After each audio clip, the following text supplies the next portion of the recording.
bom dia para você que assiste ao SBT neste momento. Eu sou Analice Nicolau e te faço companhia nesta quinta-feira, 21 de fevereiro. Estamos no ar ao vivo. Agora são 3 horas e 10 minutos e seguimos com o SBT Notícias. E eu começo a minha participação nessa edição falando sobre o caso de uma mulher que foi arrastada 15 metros por um carro durante uma tentativa de latrocínio em São Paulo. Eu falo ao vivo com o repórter Marcelo Bittencourt, que tem mais informações. Marcelo, bom dia. Conta pra gente os detalhes desse caso. Bom dia para você também, Analice. Olha, foi um caso realmente covarde. Como você mesmo disse, no dia 30, 2 pessoas estavam em um carro e viram quando a vítima seguia ali pela calçada. Eles então se aproximaram, pediram informação.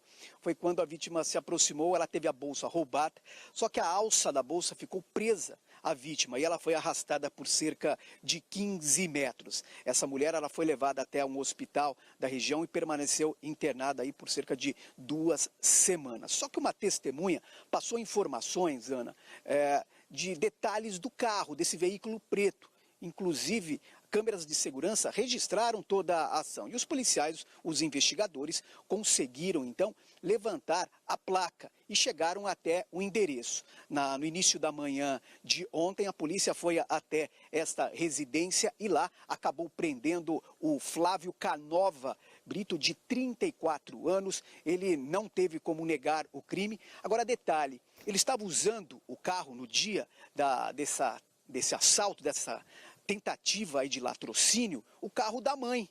E o carro estava na garagem. Ele foi preso, inclusive, na casa aí da mãe. Foi levado para a delegacia lá na Brasilândia, onde foi autuado. Já tinha passagens pela polícia por receptação. Agora, os investigadores estão atrás aí do comparsa. Não se sabe se um homem ou uma mulher, mas a polícia já está muito próximo de chegar aí até esse segundo suspeito que segue foragido. Portanto, um crime realmente covarde. Chegaram a arrastar essa vítima, como eu disse, por mais de 15 metros. Ela quase morreu, mas a polícia conseguiu aí chegar até este criminoso, que agora vai ficar um bom tempo atrás das grades. Ana.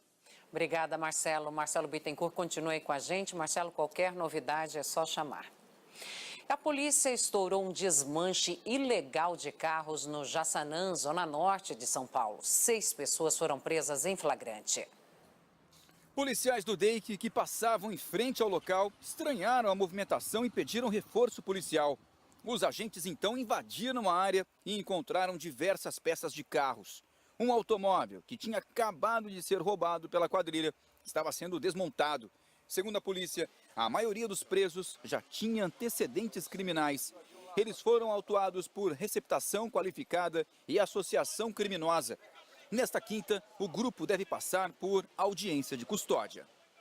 A polícia do Distrito Federal está atrás de 3 suspeitos que, armados até com fuzil, assaltaram caixa de uma estação do metrô.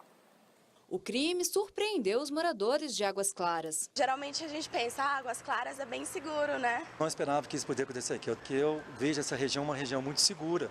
3 homens armados com pistola, revólver e um fuzil renderam os vigilantes e os atendentes da bilheteria. Levaram celulares e armas dos funcionários, além de R$10 mil. O crime aconteceu por volta de 11h30 da noite. Havia pouco movimento por aqui porque os trens faziam as últimas viagens do dia. E foi de um desses vagões que os bandidos desembarcaram. Para os passageiros, a sensação de insegurança aumentou. Agora eu fiquei assustada. Bem preocupante, né? Porque a gente pega esse metrô todo dia, né? Assim, aí é complicado, né? Em nota, o metrô informou que está colaborando com a polícia e que já repassou as imagens de circuito para ajudar nas investigações. Até agora, ninguém foi preso. 16 mil alunos estão sem vagas nas escolas estaduais do Rio de Janeiro. O Conselho Tutelar acionou o Ministério Público, que deu prazo de 3 dias para que a Secretaria de Educação resolva a crise no estado. Aos 15 anos, Elton quer apenas o fundamental. Está estudando, está numa escola, eu vejo meus amigos, algum deles que conseguiram escola saindo para poder estudar, e eu também queria. E deveria. Pela lei, o Estado precisa garantir o direito à educação, mas no Rio isso não tem acontecido. Este ano, 16 mil estudantes estão sem aulas. Isso porque simplesmente não existem escolas para esses alunos. A mãe do Elton está apavorada.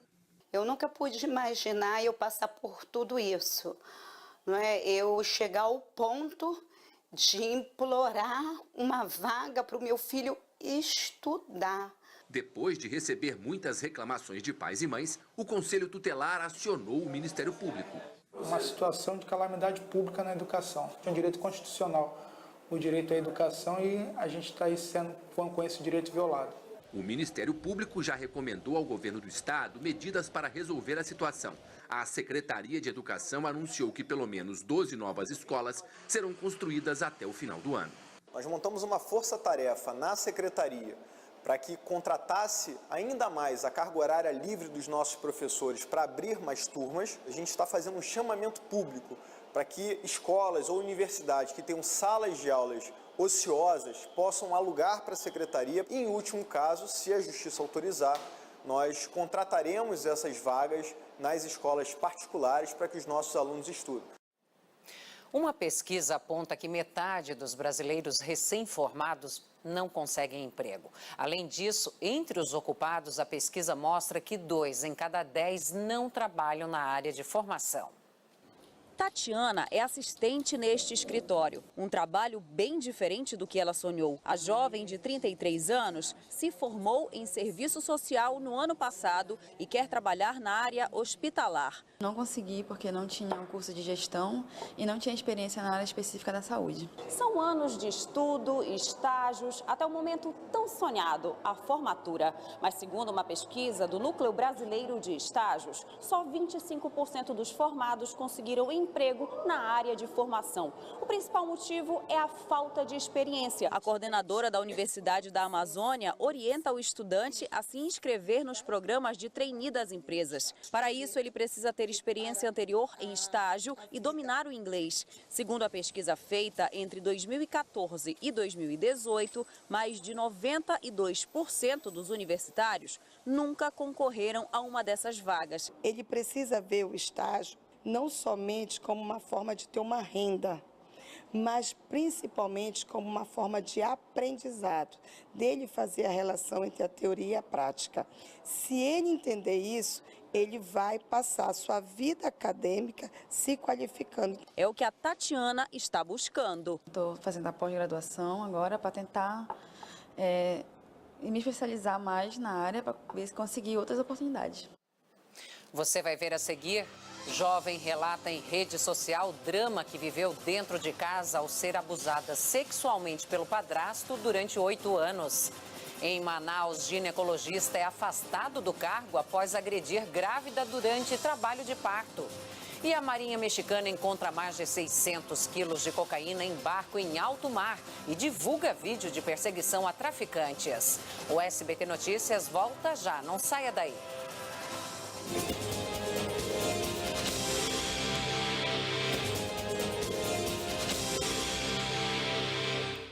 Você está assistindo ao SBT Notícias, agora são 3 horas e 20 minutos. Um médico ginecologista foi afastado da maternidade em que trabalhava depois de agredir uma grávida durante o trabalho de parto em Manaus. Um vídeo de celular registrou a agressão. O médico que fazia o parto, Armando Andrade Araújo, é questionado por uma parente da grávida, que pede que ela seja levada para o centro cirúrgico porque não teria condições de fazer o parto normal. Irritado, o ginecologista bate com as 2 mãos na virilha da grávida.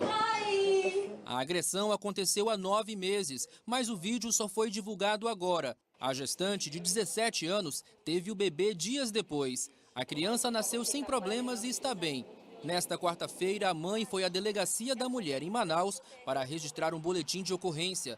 A família quer processar o médico. Estava muito violento, ele forçava minha perna, ele batia na minha perna para me botar minha perna lá onde eu apoio. Ele acaba sendo agressivo e, como nós vimos pelos boletins de ocorrência, já esse é o 6º boletim de ocorrência contra ele, somente nessa parte obstétrica que ele é especialista. Em nota, a Secretaria Estadual de Saúde disse que só tomou conhecimento do caso através das redes sociais. A nota também diz que, na época, a família não fez nenhuma reclamação na ouvidoria da maternidade.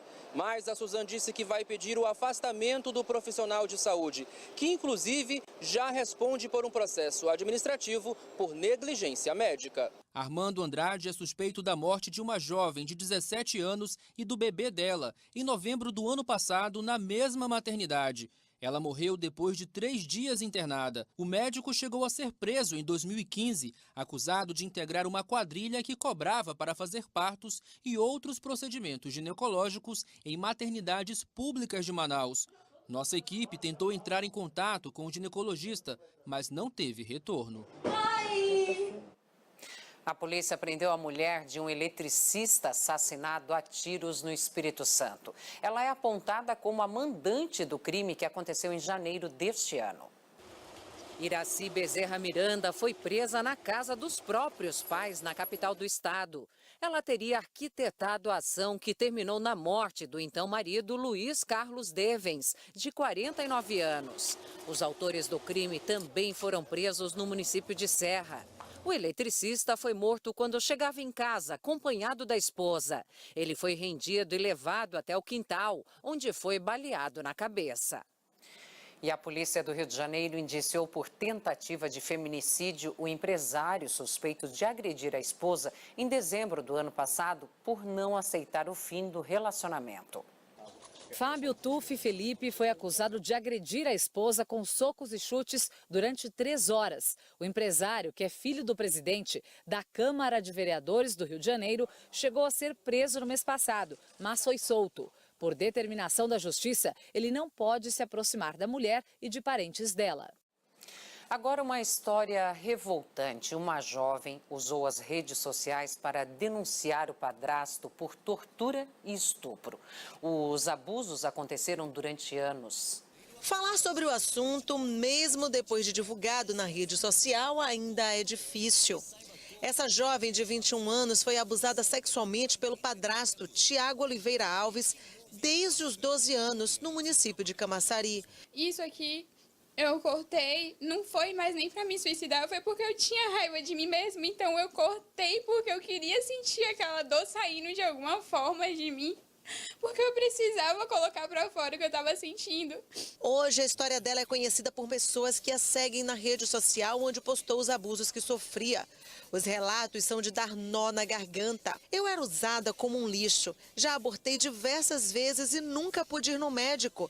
Já vi bebês inteiros no vaso sanitário. Numa outra postagem, relata: era obrigada a beber até vomitar. E quando vomitava, tinha que tomar meu próprio vômito como castigo. Aos 13 anos, essa menina denunciou os abusos que sofreu durante 1 ano. Mas o caso, segundo ela, não chegou nem ao Ministério Público. E o padrasto ainda a obrigou a retirar a queixa. E ter coragem para denunciar novamente foi difícil. Ele estava sempre perguntando, mandando eu tirar foto de onde eu estava. Diversas vezes eu tinha que tirar foto do que eu estava fazendo.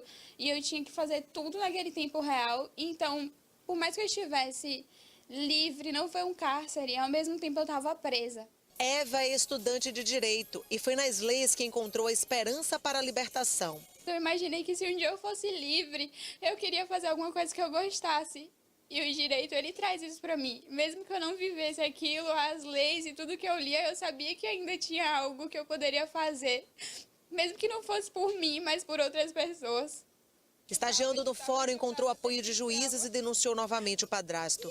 Desde o dia 31 de janeiro, a jovem não vai para casa e está sob os cuidados de uma responsável designada pela Justiça. Nós conseguimos tirar ela na sexta-feira, após a denúncia, e em seguida ela foi encaminhada para casa-abrigo e só saiu de lá depois da prisão dele. Já houve a denúncia, ele já está preso e agora só a base mesmo é a instrução e fase probatória. A gente espera aí nos próximos dias um pedido de revogação de prisão, um habeas corpus, para que ele possa aguardar o julgamento em liberdade. Nós vamos trabalhar para que esses habeas corpus, esses pedidos de soltura, sejam julgados improcedentes e que ele possa continuar preso até o final do processo, para que ao final ele seja condenado pelas penas da lei. Eu fico achando que ele vai sair a qualquer momento.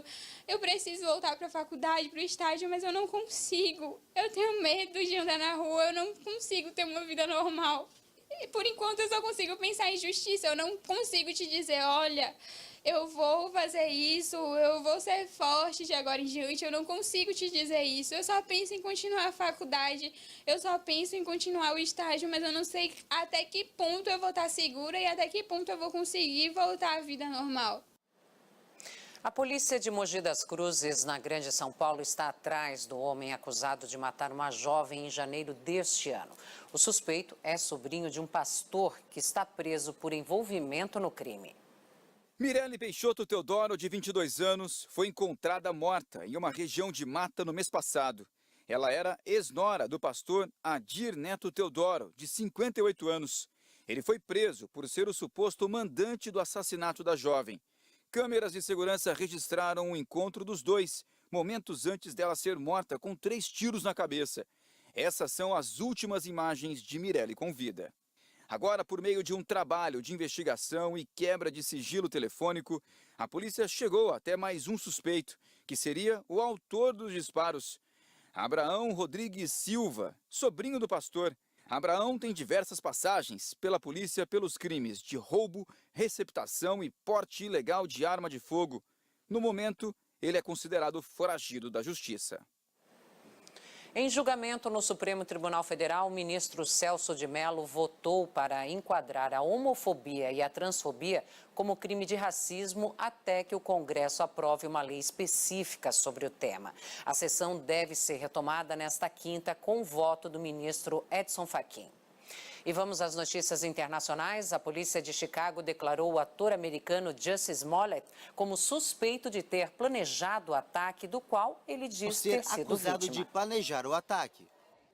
O governo japonês foi condenado pela 5ª vez pelo acidente nuclear em Fukushima. E você vai ver a seguir: homem morre e outro fica ferido após serem atingidos por raio no Espírito Santo.